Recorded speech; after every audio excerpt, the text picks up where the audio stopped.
Welcome back to episode 24 of the Benchwarmers podcast. We are your hosts, Jacob, Sam. And Baden. and today we're going to be going over the NBA playoffs, the upcoming NBA draft, as well as, for the first time ever on the pod, we're going to be talking about the MLB. Home run. They're both fraud fans. Right? I'm as casual as they come when it comes to baseball. So, all right, NBA playoffs. Where do we want to start? How bad the conference finals are. We've had like one good game. The East looks awful. The West looks almost as bad. I mean, if the Warriors win tonight, which I don't think is gonna happen. I think the Mavericks will win at home. But if the Warriors win tonight, then man, it's gonna be bad. yeah. Steph Curry, if he wins a ring this year, will have only 2 real rings, but as many rings, if we want to call them that, as LeBron. Everybody hates KD, just like that one Chris Rock show. True. Very true. Steph doesn't deserve his rings. There's no one more deserving of rings than LeBron. It's a shame that he only has a 30% win rate. Really 20% if you don't count the bubble ring. Or no, it's a 40% win rate. 30. Bro, do math right. 30 if you no, 1/3 if you don't count the bubble ring, which is a fraud ring. Mickey Mouse ring. I was gonna say. No, but in all seriousness, LeBron deserved a lot more rings than he had. It's just, we were talking about the conf. I mean, honestly, speaking of the since I'm just a big LeBron fan. We're talking about the conference finals and LeBron. He had that new award, like the Eastern Conference. Oh yeah. How was that not named after LeBron? Well, they should award those like retroactively. Like they should go back to every conference finals. They need to go. And They should do that. LeBron would have like a dozen of them. LeBron would have 9. How would he not? And then he would have one Western Conference one. Yeah.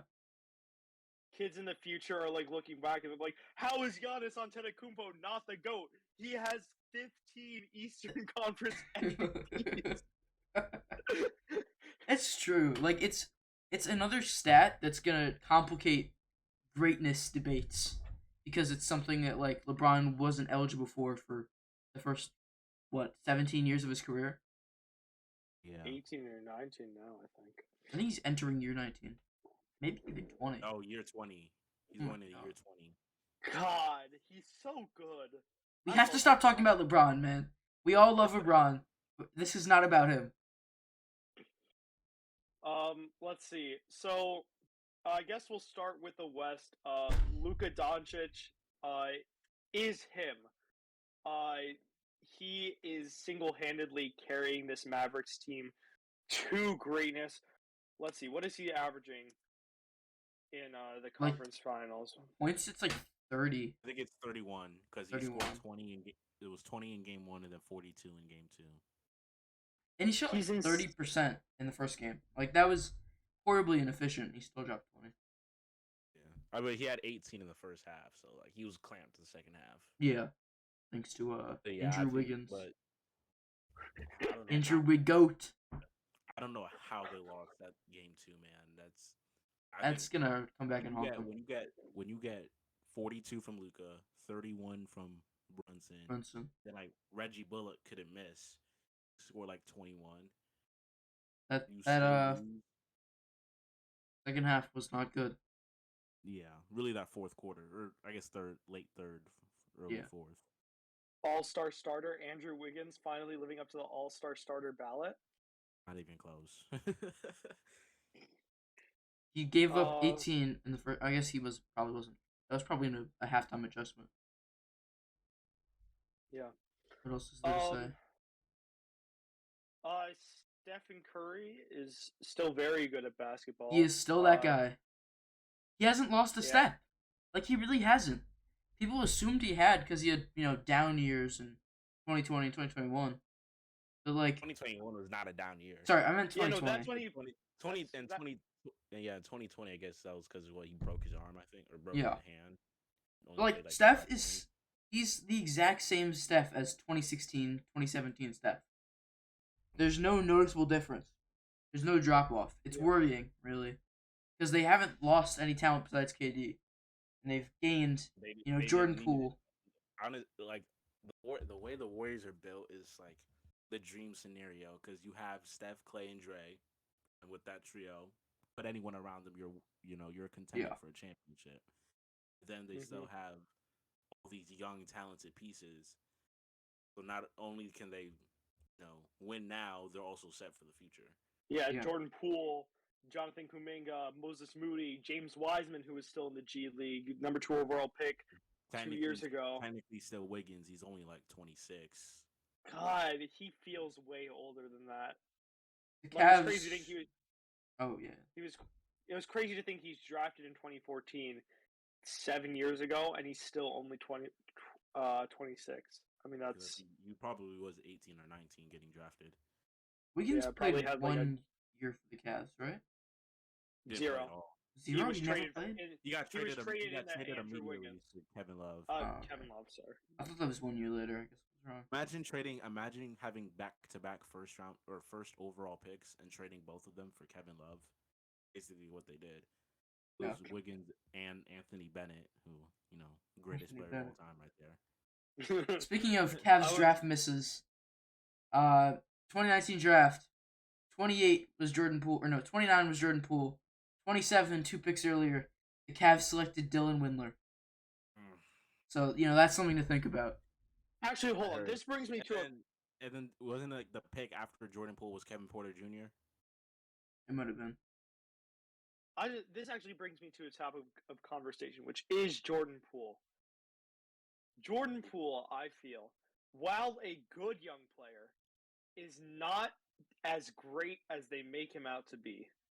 He had a great stretch of games, and that's probably you had a great stretch of games while being on the Warriors. That's probably why he's.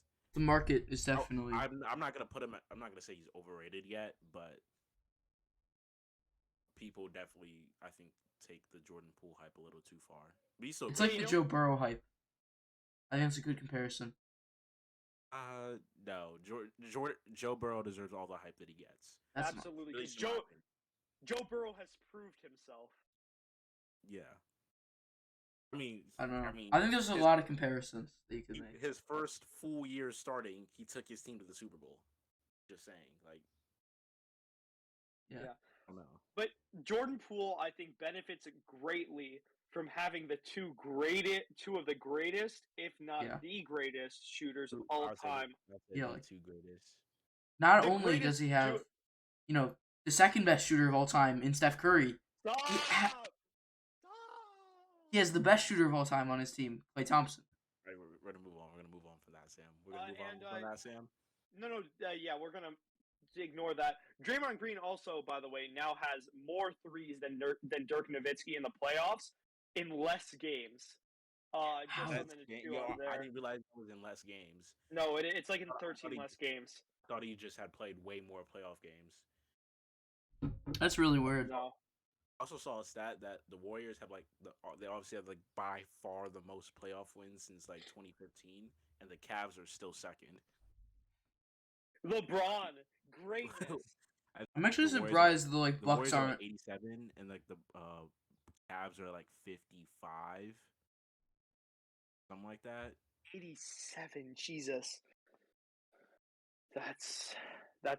They've played a full season of wins in the playoffs since within 7 years. That's insane. That's crazy. That's so insane. Yeah. But going back to the Jordan Poole thing, he benefits, his per 100 stats are practically the same. He has disappeared after Game 3 in every series that the Warriors have played so far.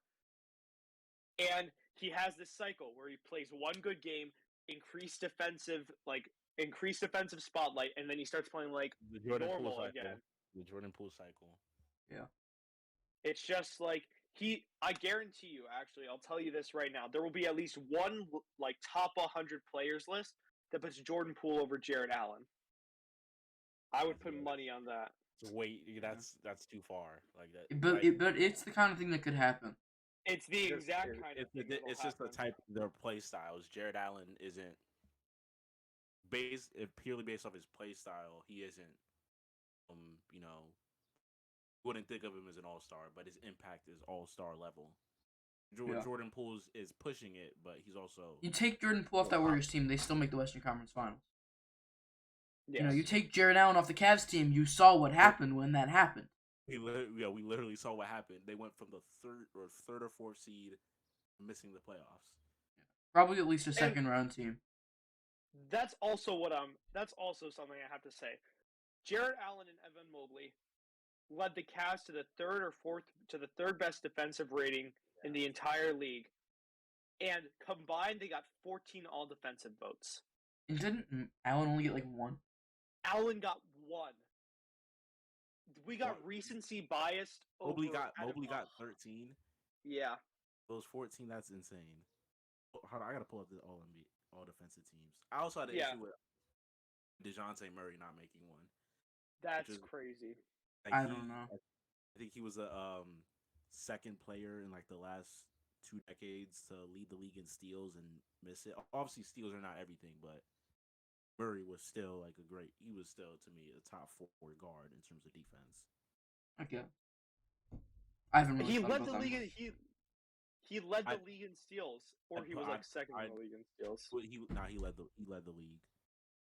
I guess the other guards were Marcus Smart, Drew Holiday, Matisse Thybulle, and who's the other one? Other guard. Oh, while you guys think of that, or while Baden finds it, Matisse Thybulle is what I'm worried Isaac Okoro will eventually turn into. Because I think that right now Isaac Okoro has a more well-rounded game. If like is a better well-rounded, like obviously, Okoro is a better offensive player than Thybulle. But- brings higher value on defense, but he's like. but you just can't play him in the playoffs in the because he playoffs, doesn't do anything. Then his defense is also kind of. It's this weird style of defense that Thybulle plays. Although he plays at an extremely high level, it's like he almost wants to play like the defender from behind. Mm-hmm. You guys watch? I watched a YouTube video on this. How Thybulle. Oh, I know. I know the YouTube He's video one of the more about. interesting defenders of all time, honestly. And on certain teams, like if he didn't have like Joel Embiid as a elite rim protector, like that just his style of play would not fly at all. Like if he was on the Warriors, you couldn't play him, or if he was on like just any other team with no great rim protector. Yeah. Let's see. Do we want to move on to the Eastern Conference Finals? Sure. When I'm gonna start it out with this. When Jason Tatum is bad, he is bad.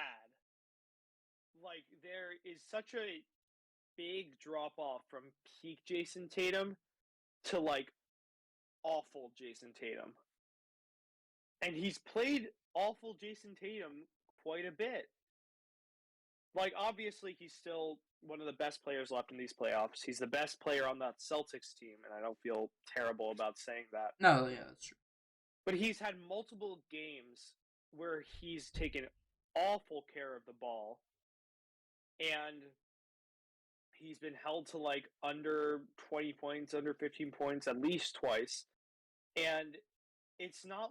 And it's weird because the Celtics team should be so good, and obviously, I realize that injuries have taken a toll on this team, but they've taken a toll on every team. Kyle Lowry hasn't played. PJ Tucker, was injured before Game 3. Jimmy Butler's hurt now. Jimmy Butler's hurt now. It's just like Jason Tatum cannot be awful Jason Tatum. Yeah, like I guess he's at this point with the way he's played this season. He's at this point now where we have to hold him to this standard of great play night in, night out, and his team just can't afford it. Obviously, I think Jaylen Brown. I was just looking it up. I just saw it. Jaylen Brown at like 40, last night. But it was pretty inefficient shooting too. Yeah, you have to have good games from your best player every game, especially at this point of the season. I agree. And then I would like to, however, turn around and then give credit to Miami, because obviously they have had their defense and their personnel have had a massive impact on how Jason Tatum has played. By the way, Baden, did you ever figure out who that last guard was on the It was defensive teams? Mikal Bridges. I didn't realize that yeah. Edmonds is a guard. Guard? What? He's closer to being a power forward than a guard. He's a starting small forward on the team on the Suns. So, I mean, I can't argue with Mikal Bridges not being there. I'd put DeJounte Murray over Matisse Thybulle, in my opinion. Yeah. I agree. But look, I want to give Miami is the best team at scouting and developing players. Gabe Vincent, Max Strus, Bam Adebayo, all players who have just grown tremendously under the leadership of the Miami front office. Yeah, and they're playing valuable playoff minutes now. Continue, Ben. Sorry. I never thought Bam would be like this good of a player. I always I knew he was a talent. Obviously, he was a talented player at Kentucky, but this was that. This was definitely a lot better than I ever thought he would be, especially offensively. Like I knew you could tell he was gonna be good defensively, but he's been so great offensively. I think he also had like a 30-point game last night. Yeah, 31 points. 11. What is? It's like 31, 11, and like 6 assists. And he had like 4 steals. Yeah, that was actually almost exactly his stat line: 31, 10, 6 assists, and 4 steals. That was really good. I'm impressed. I don't know if I don't know if I pick. I don't know if there's 5 bigs I can pick over Bam Adebayo if I wanted to. Like Giannis, Jokic, Embiid. I think Bam is probably 4th in my opinion in terms of all the bigs. Like he's that good. You put him over not on that same tier because Giannis. Kevin Durant. It's not a big. Kevin Durant is a small forward. He's 7 feet tall. But he's not a big. Nicholas Claxton was missing 9 free throws as the starting center. I'm not playing Kevin Durant as center. You could. Exactly. You shouldn't, but you could. You could, and you'd get torched. Do you play Giannis at center super often? You play Portis there. I mean, but Giannis has the ability to play at center. Giannis has the ability. You put Kevin Durant at center, you're getting 140 points put up on you every night. Technically, on the Warriors, he was like the tallest starter. But Draymond was the center, right? But Draymond was your true center. I guess in their death lineup with Iggy and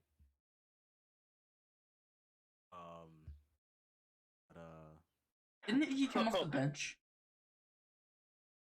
Who? Didn't Iguodala come off the bench? Yeah, probably. Yeah. It was Curry, Thompson. There was 1 year.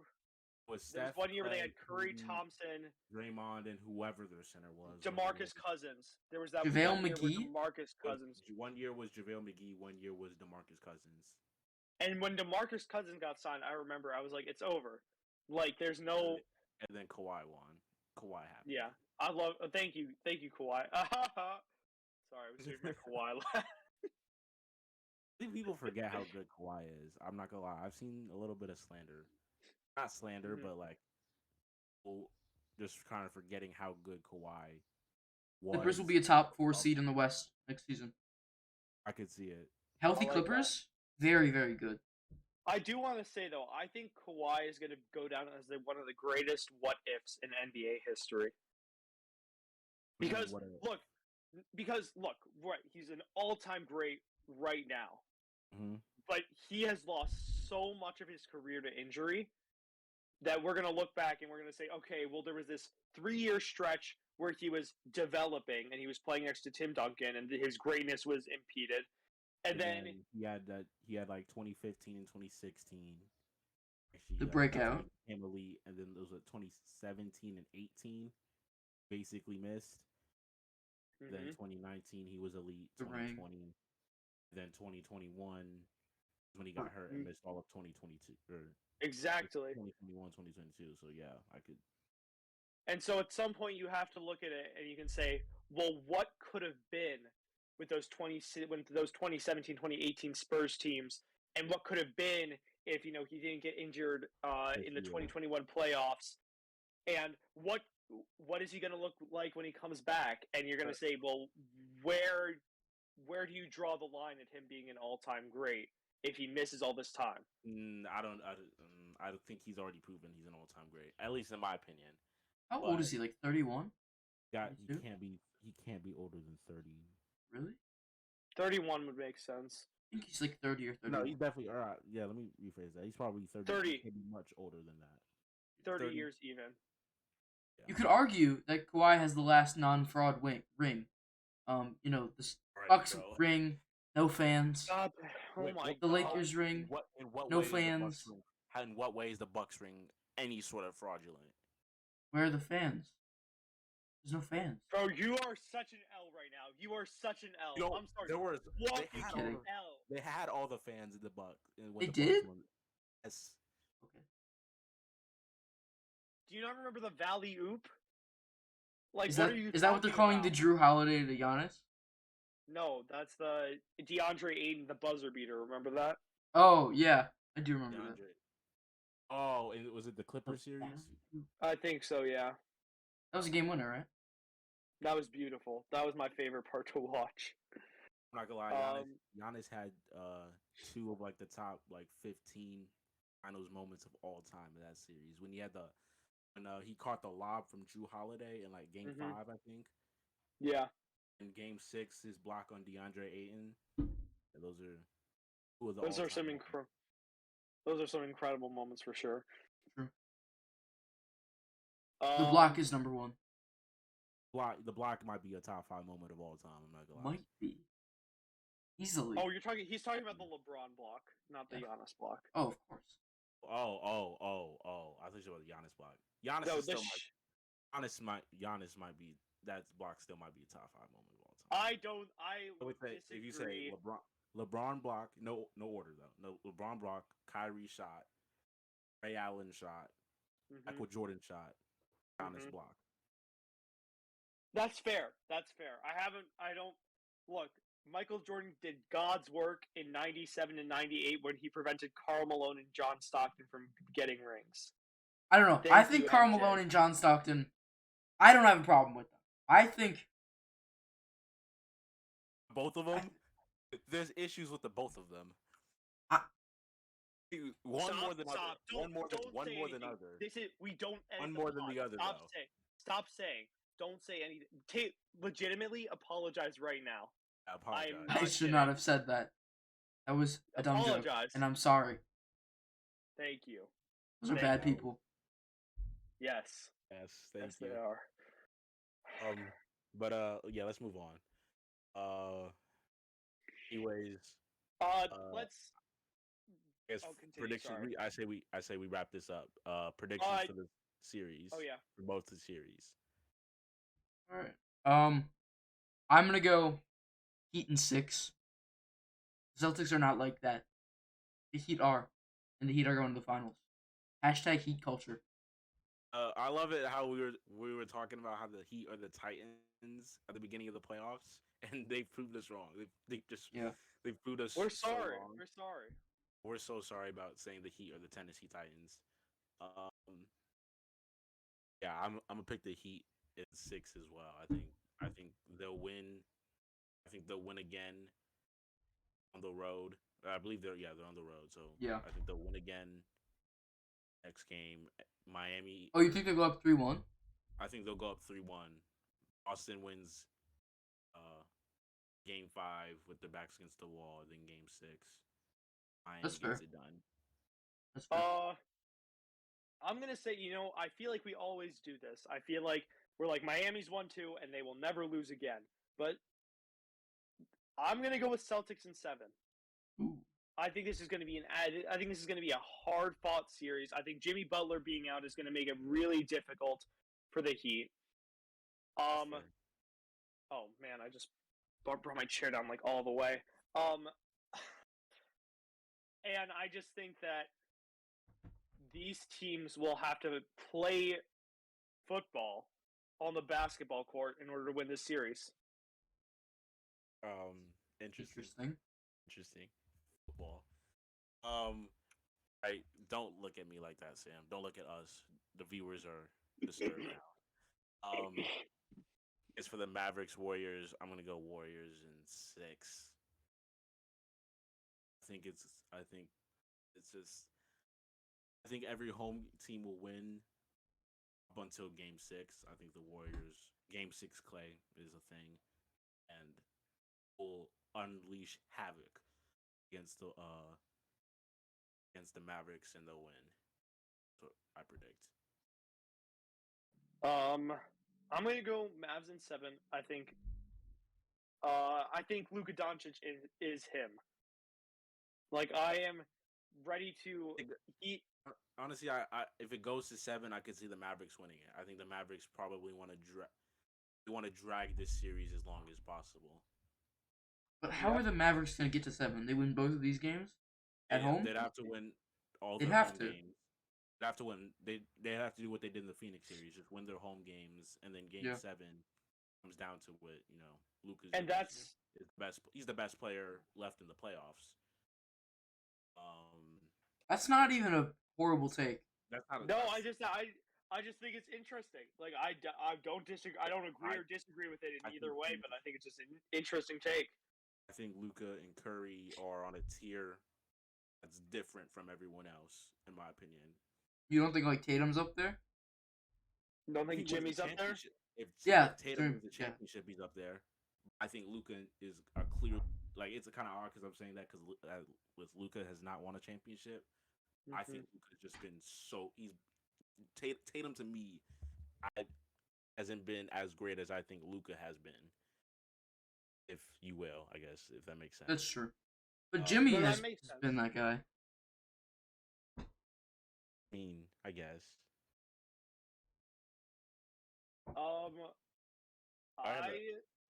Continue. I just had an interesting think about Jimmy Butler. If he wins the championship this year, the Heat wins the championship and Finals MVP, Jimmy Butler's got to be in the Hall of Fame, right? It's not crazy. I think his Hall of Fame prospects are diminished because of the turmoil he's had throughout the rest of his career. Like, I'm just saying, the Chicago Bulls tenure, he starts to establish himself. Timberwolves, he's great. But that Sixers tie, the time he's with the Sixers is what really sticks with me.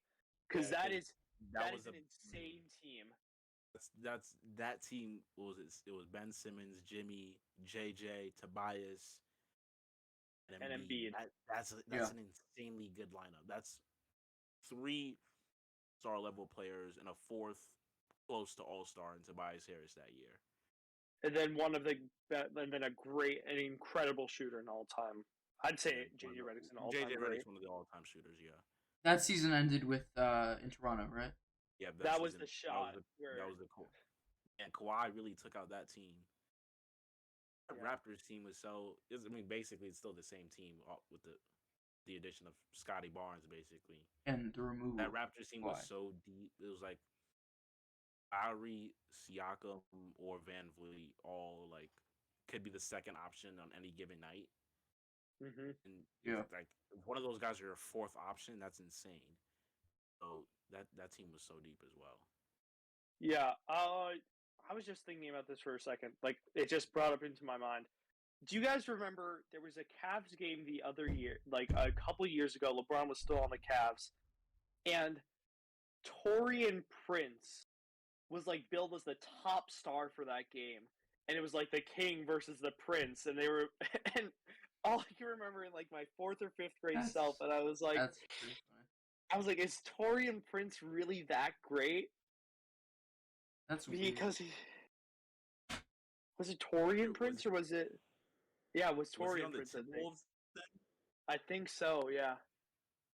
That's really weird. And he was billed as That's odd. It was a top dog matchup, and I was like, that's exclusively because of his last name. Exactly. But they cherry picked some stats, and I was just like, huh, what a time to be alive. Here, Torian Prince is not a bad player either. Here, let's see what Maybe. his. Oh, because this was rookie season. Yes, it was 2017, 2018, and he was having like a great stretch of games. This was the year that he averaged 14, 5, and 3 on like decent splits. 14, 5, and 3 is not the Prince. Like that's Yes, I understand that, but that's how it was billed, and it was so I know. exciting, and it was just, God, what a time to be alive. That's odd. That's odd. Right. Real, I guess real quick. Give me moving your on. top. Or, No, 1 second. Give me your top 5 players ranked left in the NBA playoffs. 1 Luka, 2 Curry, Tatum, or Jimmy. Who was 5? I missed it. You're glitching out. Can you say that one more time? I said Bam Adebayo. Bam. Okay, gotcha. All right, I'm gonna go 1 Luka, 2 Jimmy, 3 Curry, 4 Tatum, 5.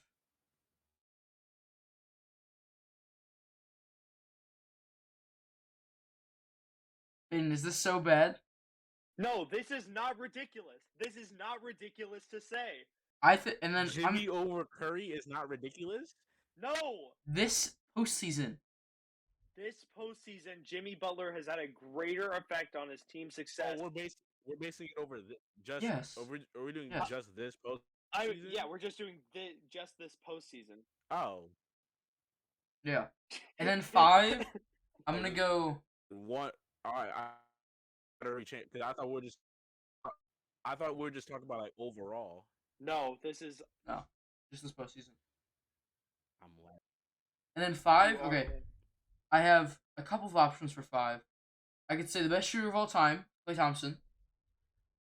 I could say Jaylen Brown. Or I could say Bam Adebayo. And I'm gonna go with Jaylen Brown. See, you go, Baden. Same. Okay, I'm tweaking my list because I didn't know we were talking about just. All right, it's still Luka. Who is Tatum? I'm gonna go with Jimmy. 4 is Curry. And 5 is Jalen Brunson. Ooh. Is Jalen Brunson? Jalen Brunson's been. I mean, the Mavericks don't get out of the first round without Jalen Brunson. He's been extremely impactful. He's come up in big games. It's a hot take.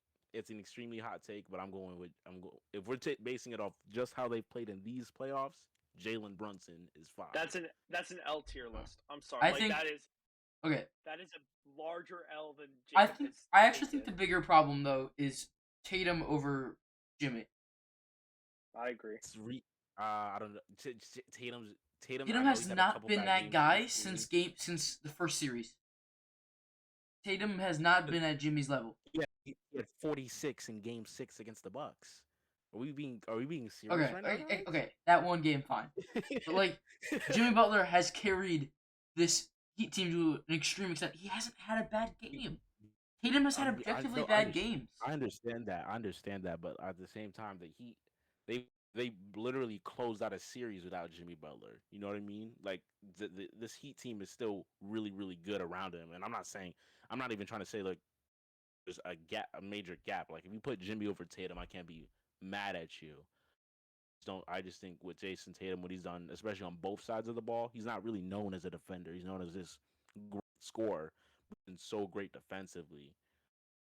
Especially when he's guarding a guy like Kevin Durant, who's maybe the toughest person to guard in the history of the game. Okay. I'm gonna interject there. There's no way Kevin Durant is the hardest person ever to guard. He's up there. Durant has one of the best, most diverse skill sets that make him hard to counter. But if you're saying hard to guard, that's kind of, I don't know. That's pretty broad. Well, see, if you can't. You literally just named what makes somebody hard to guard. What? I don't know. Like, like, all right, yeah. If you stayed in front of the, like, obviously it's not like difficult to, or obviously it's difficult to stay in front of Kevin Durant, like coming from me, like obviously that's not to say, but like, I'm confusing myself right now. You can't stop Kevin Durant by yourself. Let me phrase that right there because the Can Celtics anyone just stop LeBron James by themselves? no. That's why LeBron's also one of the toughest players to guard ever, Or like Giannis? like Giannis. I mean, if we're ever saying that, I'm gonna give it to Curry. But Yeah. Also, Kyrie. God. Okay, hold on. I have a problem with this. Kyrie has the Kyrie's one the of the hardest player to guard in greatest. NBA history. I don't know about that. I don't know about that. He's not. He Up simply isn't. there, up there. Don't get me Okay, wrong. Like the hardest player to guard in NBA history is Wilt Chamberlain by a mile. okay. Bro was Yo, playing against firemen and plumbers. And he must have He been the is best not fireman that and guy. plumbers of all time. I mean, he was. Bro is Bob Cousy right now. I don't know about that. I don't know about that, Jacob. That's You have to. It doesn't matter that players in his era were bad. The era is I mean, yeah, the he era still he was an played in. absolutely You know, insane freak. He was absolutely insane freak of nature, but if he played today, he'd probably be reduced to Jokic numbers. You know, but like, he's insane. Imagine it's Yeah. still reducing to crazy. Jokic numbers.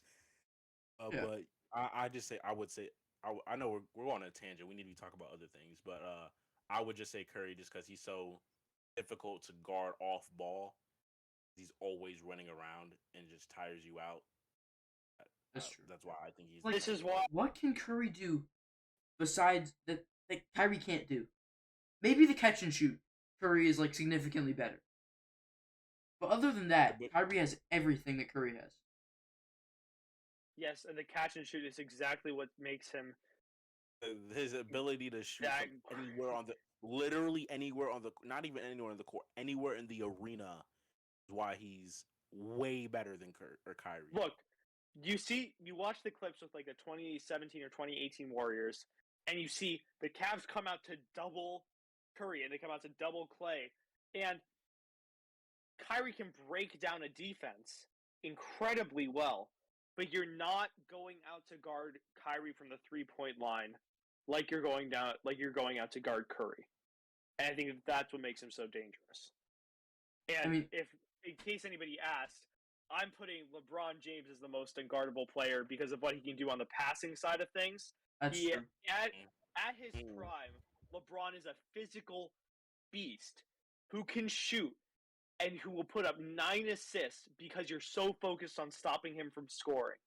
He led the league. He almost led the league in scoring at age 37, and he did it at age 25 as well. He is a beast. You cannot guard him through the decades.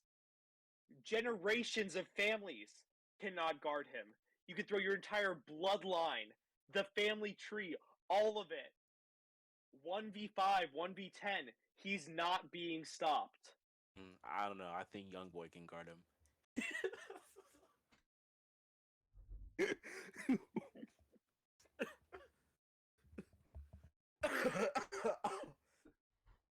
That was not funny. That just wasn't. Time to turn my camera back on, isn't it? I don't know. That was so awful. God. Oh my gosh. Bro, we need to Alright. get this TikTok What, account what, up and running. what, This what is were we too funny. saying? What were we talking about?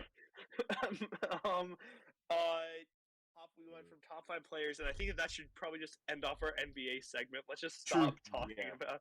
True. Or Yeah, actually, let's just I guess move we can on. talk about Let's the just move NBA on. draft. We should talk about the NBA draft because the lottery just hit. Oh yeah, the Magic got the first pick. It's really just like the top 3 guys and everyone else. Although everyone else is still like this is a really good draft. Yeah. It's really There's at probably 4 guys. Paulo, Jabari. I'm not putting Jaden Ivey in that conversation. But I agree. I would. I think there's a clear line, at least in my opinion.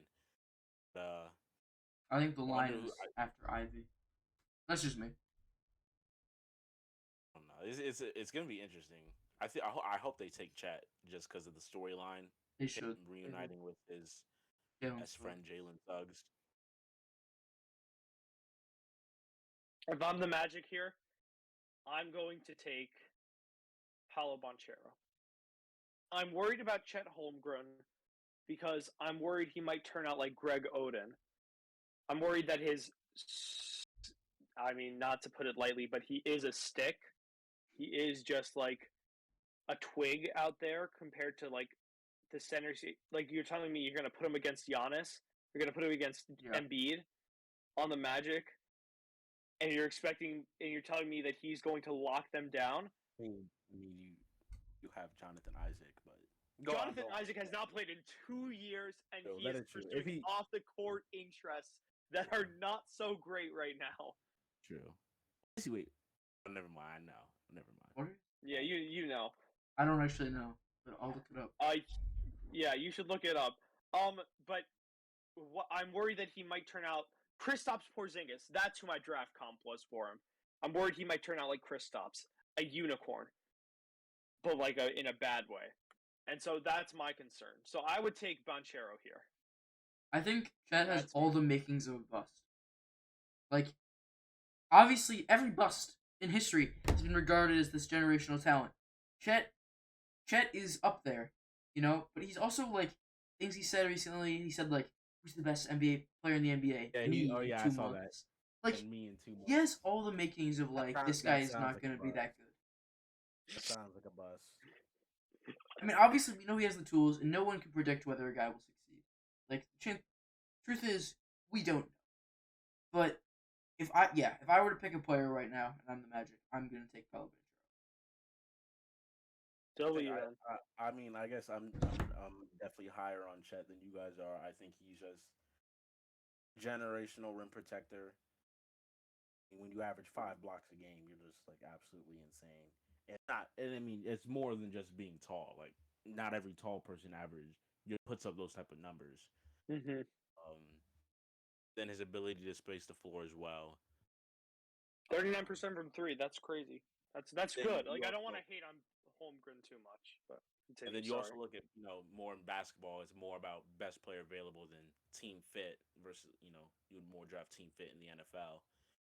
I think that also comes. You could also put that into play for the Magic, just because I think Wendell Carter Jr. is best at the 4. Yeah. And they've had a log jam at the big man position, but they're just a bunch of okay guys. So you put Chet there. He's your long-term protector, floor spacer. Wendell Carter is more of your inside force. Then you have Anthony, Jalen Suggs in the backcourt, and then Franz Wagner at the 3. That's a pretty good lineup, if you ask me. Yeah. If I'm the Thunder, I would be okay with taking Chet Holmgren. Who's the Thunder center right now? What they're playing? James Earl Robinson, the 3rd?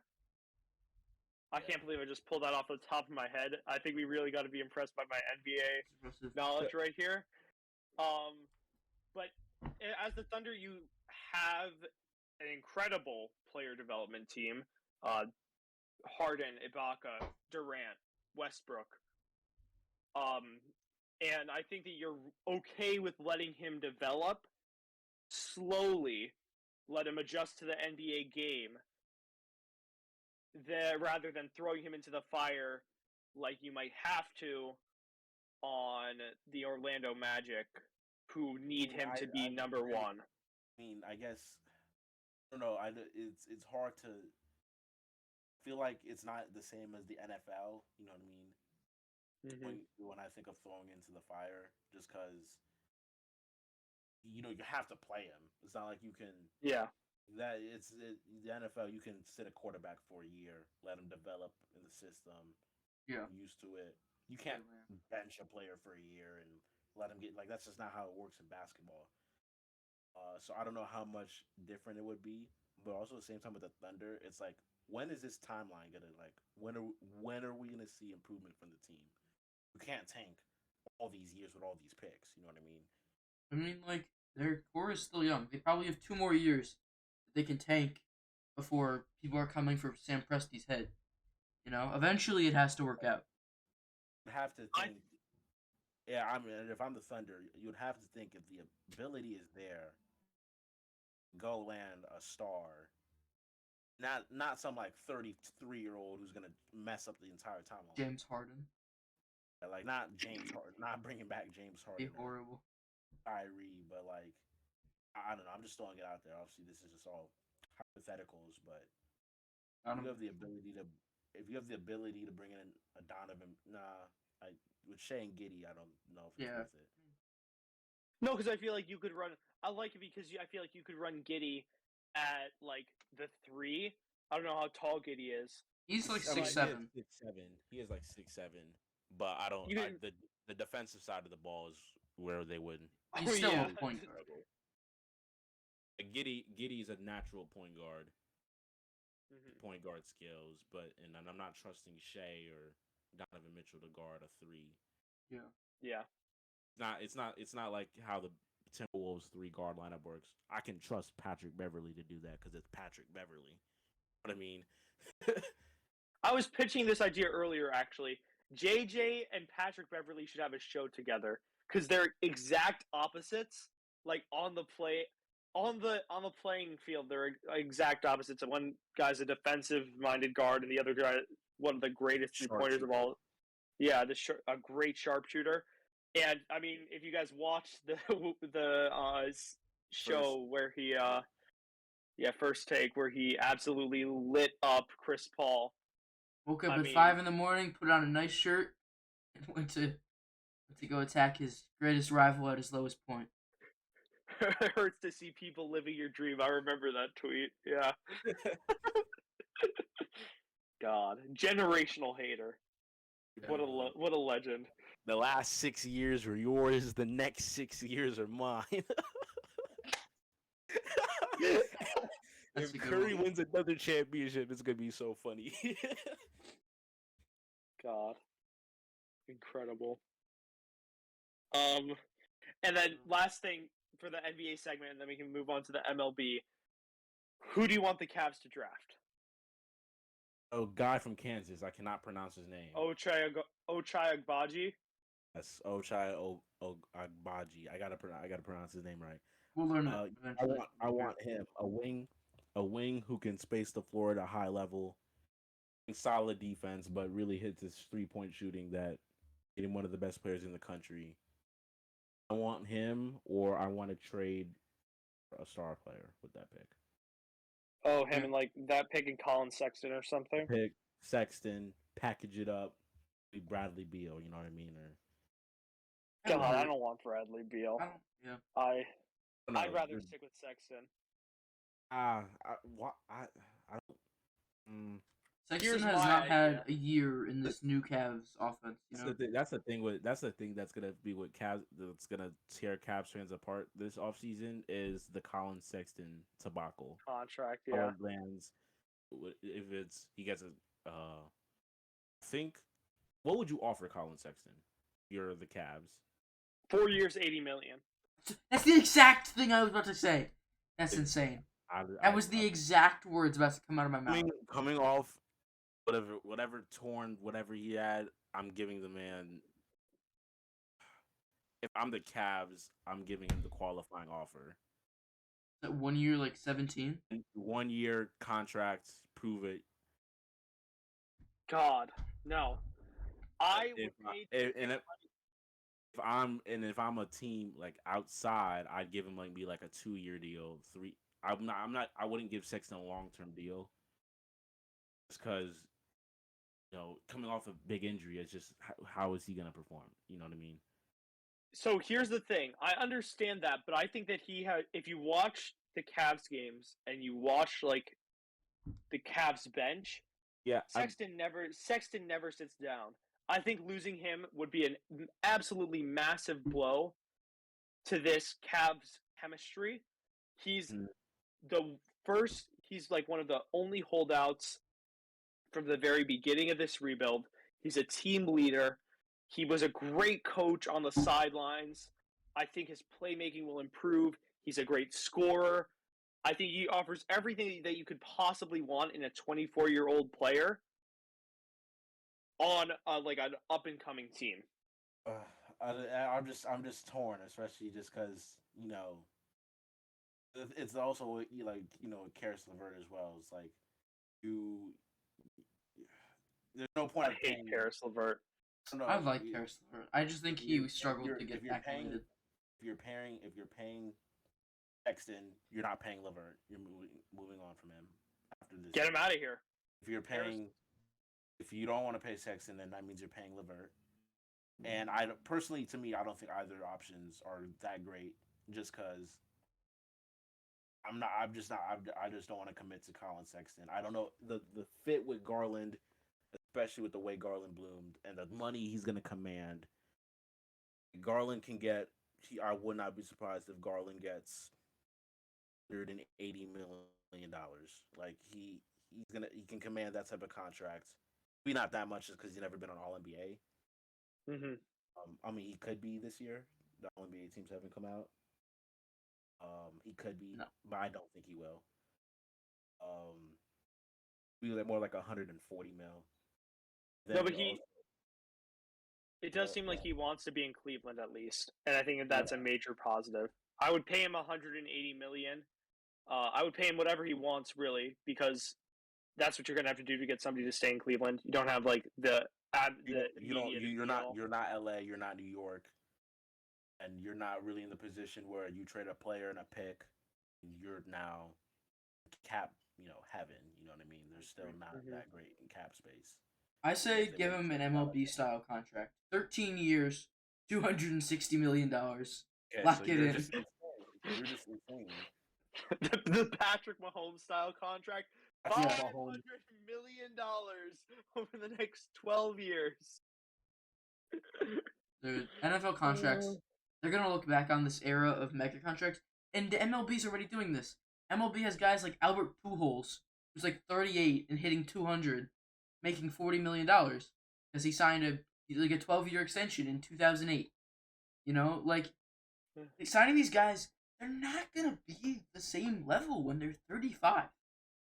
I think they're just willing to say, hey, you're gonna be great for 8 of those 12 years, so we're willing to pay you,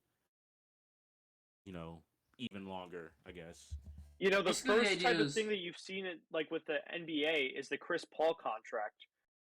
I don't know what the extension was worth, but at some point he's getting paid $40 million at like 38. I think his was 4 years, 160 mil. Yeah, and so you're banking that he's going to be all-star for the first 2 years, good for the third year, and then you're just saying, okay, hopefully we've accomplished all that we can accomplish in the first 3. Take your $40 million and then retire, or leave our team, get off our books, or something like that. Yeah. It was also interesting because Chris Paul seems like such an immovable contract. Went to Oklahoma City, and played great, and his contract was a lot more movable. Went to Phoenix, obviously, and he's impacted that franchise a lot.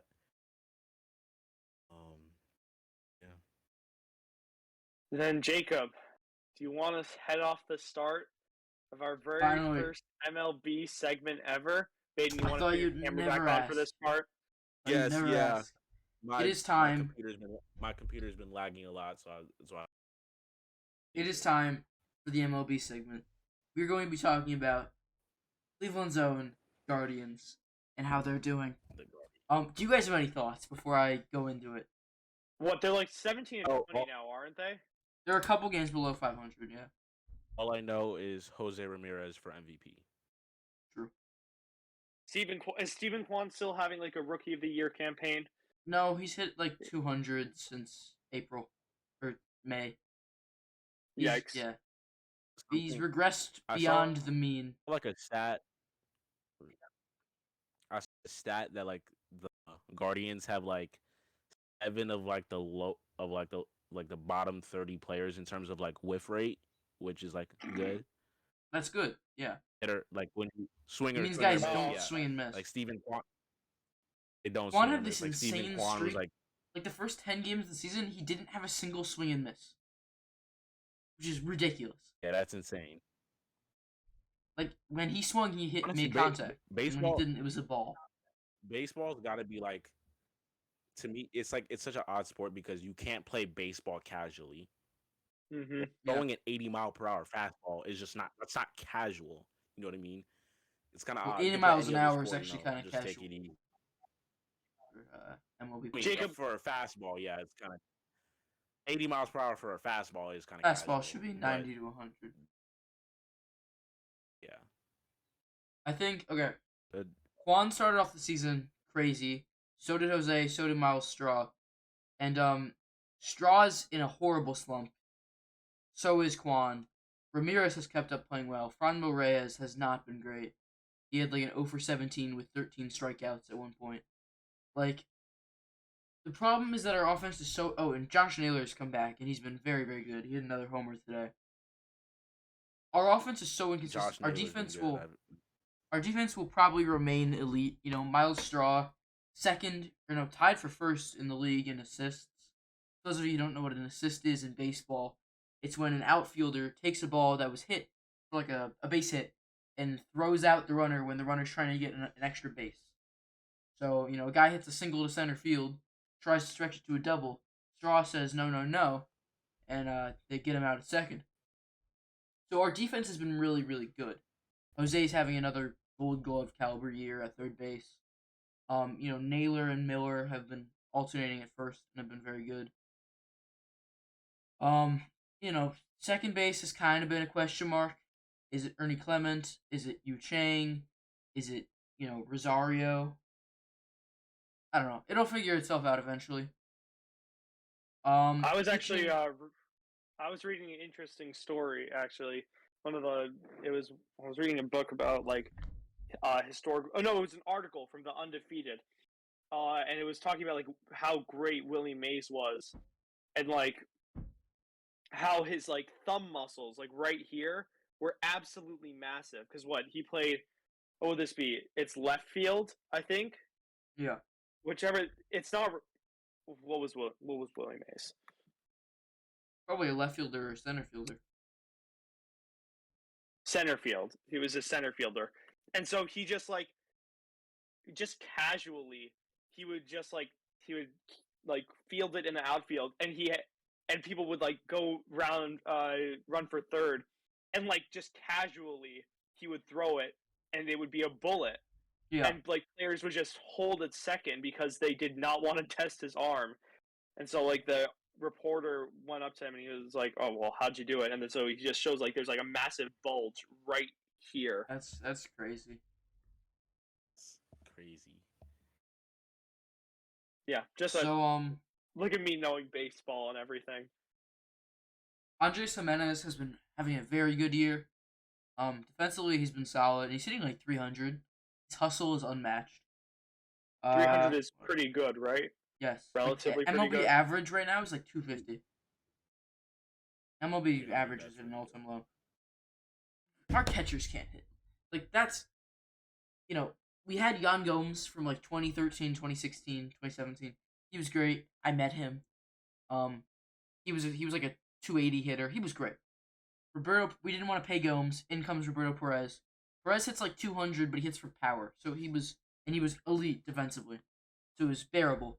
But now, we didn't want to pay our backup catcher either. So Perez is gone. And we're alternating between Austin Hedges and Brian Lavastida. Lavastida, I believe, is 1 for 13 on the year. He has 1 hit. And Hedges is hitting 170. So, the 9 spot on offense is basically dead. We basically just have 8 hitters and 1 guaranteed out. Hedges will just go yard occasionally and it'll be great. But we don't have a catcher who can like hit consistently. And that's a big problem. Yeah, but that feels Pitching- like, I mean, you were just talking about it. Like, that's been a problem forever because the Dolans don't want to pay anybody anything. Yeah. But it just so happened that Gomes was super good, and we signed him from, like, Brazil for nothing. And Perez was really good because he was a backup, so we didn't have to pay him. And then when he needed starter money, because Gomes was gone, shocker. We had the best catching duo in the league for, like, 3 years. And they were getting paid less than 1 starter combined. And now they're both gone. Gomes is on the Cubs. Perez is on like the Padres, maybe. I think Moses Brown would be really good at baseball. I won't lie. Like I think that I think he could be really great. Why? Him or Ed Davis. Ed Davis looks like he, grit and grind Grizzlies. That's kind of the mentality. I saw that dude. I saw that dude who plays for the San Francisco Giants. That was like a 6'11" pitcher. I forgot his name, but he was like 6'10", 6'11". I'm like, geez, you're. Speaking of pitching, you know how tall Ed Davis is? 6'11", 6'10"? 6'11". So pitching wise, here. Shane Bieber continues to prove his haters right. People are saying it's a Mickey Mouse Cy Young because it was in the 60-game season. I don't agree with that. Bieber was elite, but this has not been his year. He is 1-3. Didn't he win Cy Young again last year, or am I tripping? No. He did not. He won All-Star Game MVP a couple years ago. That's probably what I'm thinking of. All-Star Game MVP. He's 1-3. It's not. We can't just blame it on getting no run support this year. His run support was bad. He went 7 innings, and the Guardians only scored 2 runs, which is not good. Bieber can give up 4 runs and still throw 10 strikeouts and have a quality start. It's just, in years past, he would throw these 10 strikeouts and only give up 2 runs, and he'd strike out 12. He's a step. His fastball has lost a couple miles an hour. His velocity is down, but he's still an elite pitcher. The combination of this year has not been great, and he's getting no runs. You go down to pitcher number 2, Savali. Awful. Savali has been awful this year, quite frankly. So many home runs. He's just... Savali has not been good.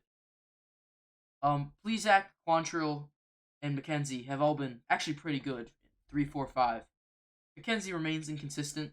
Some days he'll look like a Cy Young, and others who, walk a quarter of the batters he faces. Quantrill and Plesac basically throw 5-inning masterpieces. Like, they don't play long, but they play well for the most part. And then the bullpen's been very good. Brian Shaw has looked basically like Shaw has the most appearances in Guardians history. This is his second stint with us. He looked super, super good all year until like a week ago when his ERA jumped from like 1.1 to 8.3 because he gave up like 6 runs and recorded 1 out. Which is like the worst outing of his career. Jeez. Yeah, it was bad. That's a lot of runs. And not part of it was Savali's fault because Savali had left runners on base. Henches has been good except for that one game, and Clase remains an elite closer. The Fireman, I think, like they had like the whole like the fire intro. I don't know. They have that at Progressive Field. It's pretty sweet. Clase is elite. He throws like 103. He's ridiculous. Much respect for Emmanuel Clase. I think his fastest pitch this year was 103. Isn't like the fastest ever like 105, and that's like Aroldis Chapman? Yeah, Chapman. Right, that's him. Crazy. Yeah, but Clase has been very good, and when we have to pay him, he'll leave. That's the problem. The only reason the Guardians are still good is because our farm system is just incredible. We pump out a top 5 farm system every year. We sign them to their rookie contracts. They're great. Half of them we can keep for a couple years in arbitration. Half they're gone. What happens? Look at our rotation. Our rotation could be right now Corey Kluber. Our rotation could have 3 Cy Youngs. Our rotation could right now have Corey Kluber, Trevor Bauer, Mike Clevenger, Shane Bieber, and Carlos Carrasco. Not Trevor Bauer. Trevor Bauer. Not Trevor Bauer.